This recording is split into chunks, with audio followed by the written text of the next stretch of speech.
You're listening to 5 Minutes of English with Laura Pickens, a short podcast about the way we actually talk, like for real.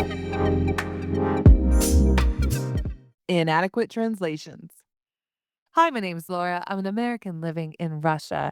And welcome to my 5 minutes of English, where we look at the things that you need to know. I am a native speaker of English. I've been working in Russia for over 16 years.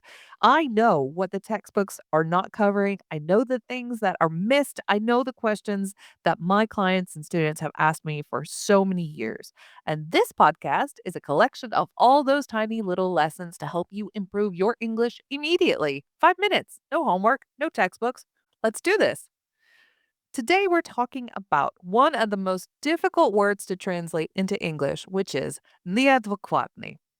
Now, this is a false friend because it looks like the word not adequate. But that is not correct because not adequate means not enough. If I have 20 guests, I have 10 chairs. It's an inadequate amount. Now, you can actually use it as an insult for men and say, you are inadequate. It's more than just not having enough money. It's like not having enough character. If you want to keep it in your toolbox as things to use as an insult, just use it in the right way. So let's talk about it the way that Russians mean it. I took this question to my Instagram followers, which I have about 70,000 of, and I asked my Russian audience, how do you translate this word? I had hundreds of responses, and I think almost all were unique. There were different adjectives, different nouns, different descriptors. But what was true is that nobody had a single universal way to translate this word.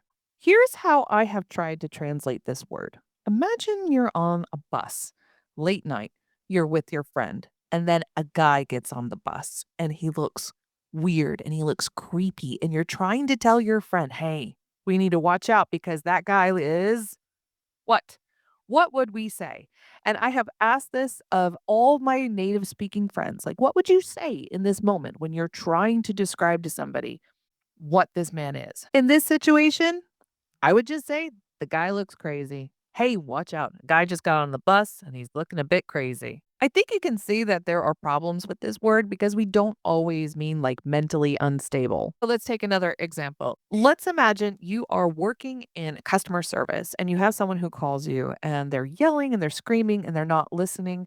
You wouldn't say, please calm down, ma'am. You are being crazy. You could say that, but let's find something more appropriate. And that's the word. You are being inappropriate. Someone who's not following the expected behavior. But the truth is that there are so many ways to talk about this word. The problem is which one fits the situation you're looking for. So let's just have two to take away. If you find yourself talking with your friend and you just need to quickly describe a dangerous person because something is off, crazy is a fine word in this way. If you are in a formal environment, inappropriate is a really good descriptor of someone who has done something that is unexpected, is not behaving in a way that we want, behaving in a way that is useful. Everything else, you can have fun with it. But let me give you a list from what my subscribers gave me, and you guys can just pick from this list.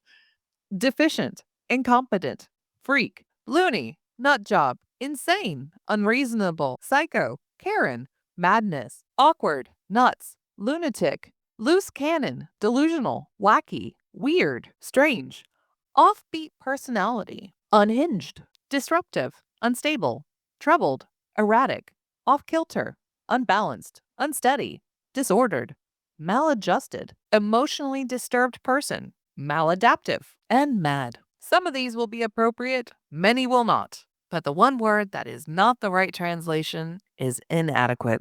If you like today's episode, there will be another one next week. Plus, you can look through my library of over 50 different episodes, each just about 5 minutes. And if you like what I do, you can come see how I can improve your speaking, taking it beyond just grammar and vocabulary, where we make your speaking in English just as good as it is in Russian. And I don't mean technically correct, I mean it reflects your personality. This is what we talk about in my Telegram club called Speak Your English. You can find the link to it in the description. With that, I will see you next week.